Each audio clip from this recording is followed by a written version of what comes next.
Okay, I'm going to go ahead and introduce James Wilson this afternoon. He is a detective with the Columbus Division of Police in the Economic Crime Unit. He's been there for 10 years, and he's been with the police department for 22 years. So I'm just thrilled that he is able to be with us today. He's talking about some cases that he's worked on. So this is our real life person, just like on Law and Order. And if you didn't hear that they're going off the air, I'm very sorry about that. That's one of my favorite shows. So you can see here by the slide, he investigates church fraud, and he's also a part-time faculty at Franklin University, which is where I happen to be attending. So I'm so appreciative of him being with us today. Thanks for taking time out, James. There you go. James, can you hear us? Yes, I can hear you now. Oh, thank you. Okay, go right ahead. Okay, I have investigated two major church cases, one being roughly $1 million involving a pastor, church administrator, and secretary, which happened to be his wife. Another being a local pastor in Central Ohio who actually embezzled more than $250,000. Most of the key problems with this case or their lack of internal controls were primarily in the trust factor. Too much trust was given to one individual to oversee quite a few areas of financial concern in the church environments. Audits were often not done in these situations because the pastor had total control and he opted not to have them done in this situation.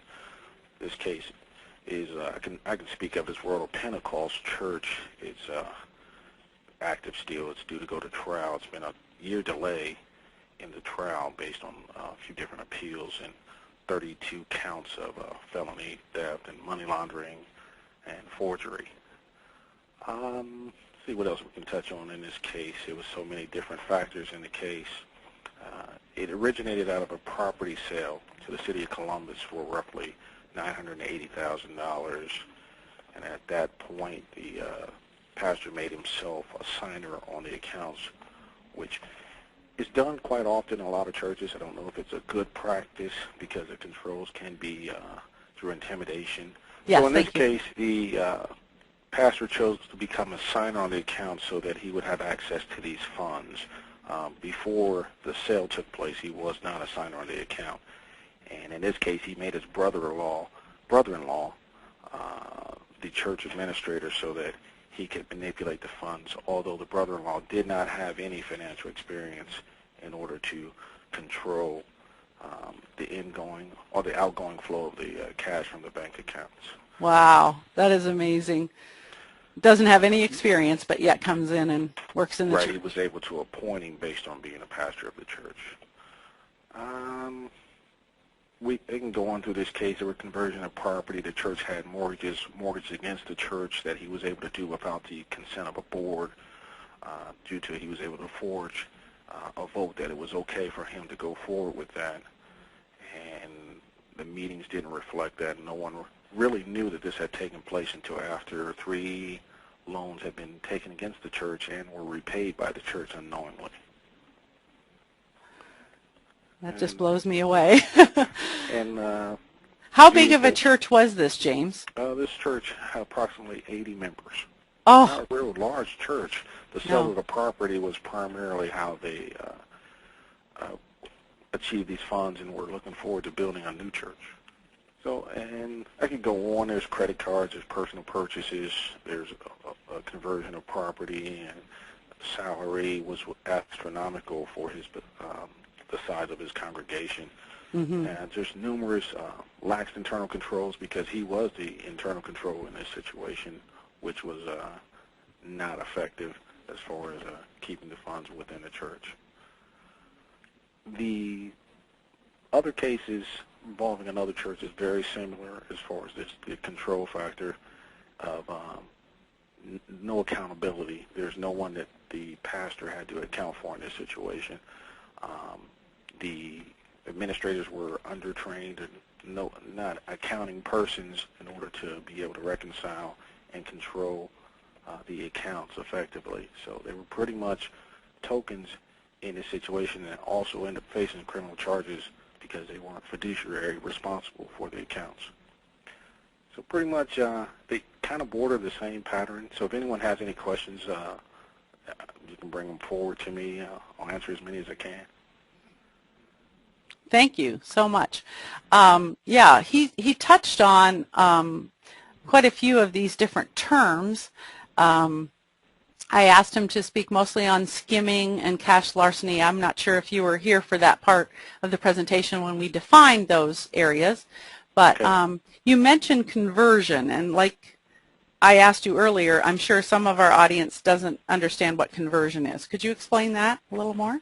And conversion can start out as just like the church. The church belonged to Woods World Pentecost. It was completely paid for, yet he was able to convert the use of that for his own personal gain, as far as loans, vehicle purchases, in-ground pool in his backyard, as well as golf lessons and so forth. It was just total abuse. Terrible. And when you convert business property for personal gain, it starts out as a conversion, and then you will tie a theft charge onto that. Helps a lot. I wasn't sure what that term actually meant. Okay. Did you have other cases you wanted to talk about?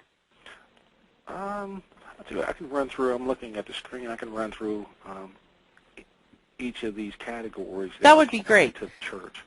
Okay. In the forgery, primarily what we went after was the meetings of the church, as far as that the meeting occurred and that the I would say the executive board signed off that it was okay for him to go forward and produce these loans, which were forgeries, and that helped us tremendously in putting together a case against him, as far as knowing that the congregation didn't agree to what he was doing.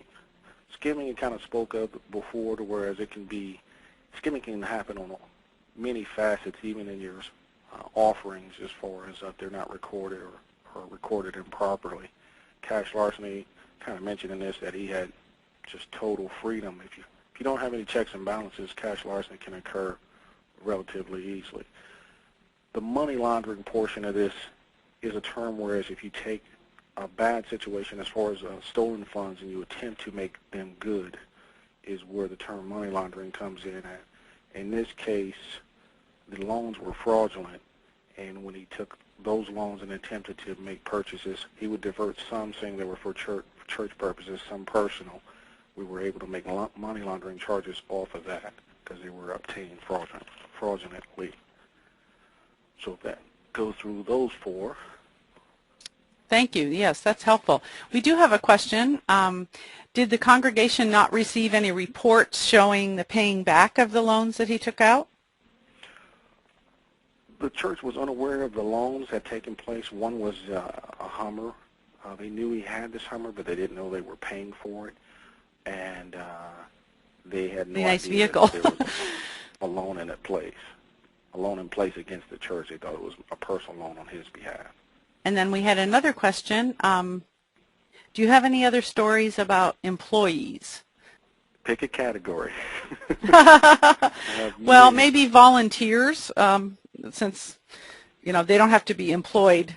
They could be a volunteer, and anybody that's ripped off the church. That well, I can stay with even the church case. In this case, the church administrator started out as a volunteer, and then roughly, in order to gain his trust, he was paid $100 a month, while this pastor in this situation was pulling in almost $25,000 a month from his salary and expenses that were, I should say, stolen, not expenses. But in this situation, we had to charge the church administrator as well for his role as far as being a signer on the account. Even though he pre-signed the majority of the checks, it still made him responsible for those checks, even as a very underpaid church administrator based on some of the things that he had to do.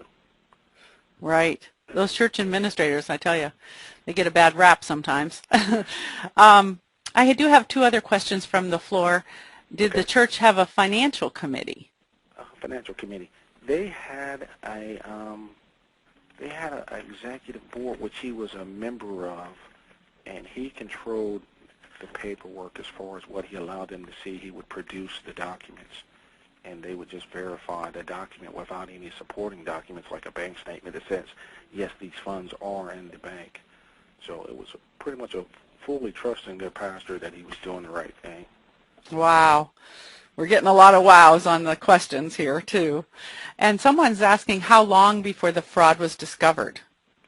It took over a year, about a year and a half, for the fraud to be discovered. He was able to avoid that by putting together building fund reports that showed the money was still in the account. That sufficed for a period of time until the congregation kind of grew tired and ready to move on to a bigger church or remodel the one they had in existence. Very good. Thanks.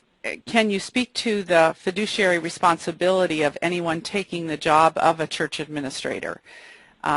Speaking as a former church administrator, I know that there is a distinction between signing authority and simply, doing the books kind of thing.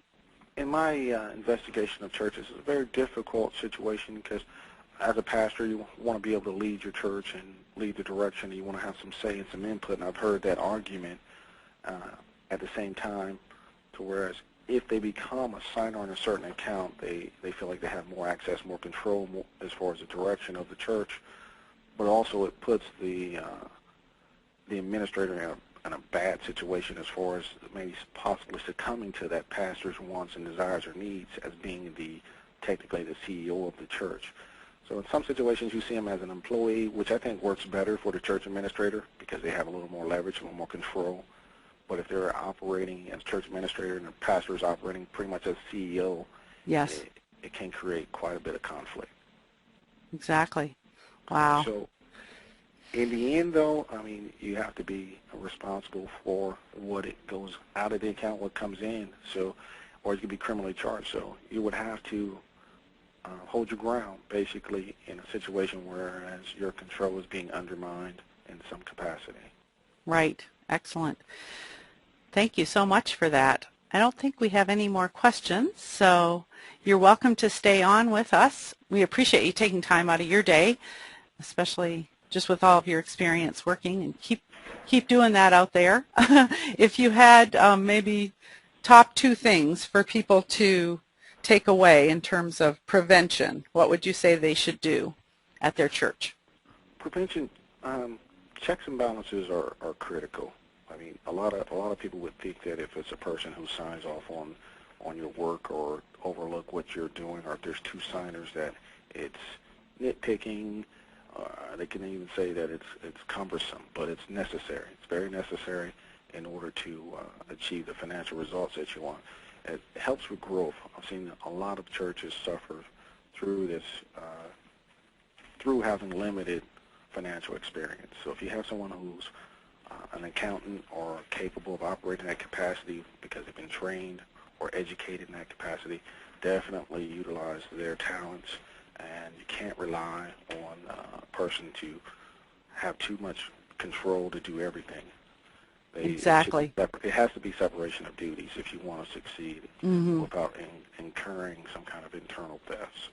That's one thing. The last thing would be is to make sure that you decide to be responsible and decide to have integrity in your position prior to the event coming to surface. It'll be too late to decide once it's occurring. You'll find yourself in a bad situation if you decide later that I'm going to do the right thing now. You have to decide that you're going to do the right thing before it occurs. Great. And that would be probably the 2 main things. And you can't read very much fraud literature without finding those 2 examples throughout a lot of the cases that we read. So that's great. Excellent. Thank you so much for joining us today. No problem. I wish I had. This case has been probably pending for a year and a half, so I haven't really dug through it too much. It's been moving on to other cases, which I have plenty of. But I hopefully shared this, and like I said, it's World of Pentecost, it's public record. If anyone wants to research it and get more information on it, there's a 32-count indictment against this pastor. Wow. It should come to trial here in the next couple of months, according to the prosecutor.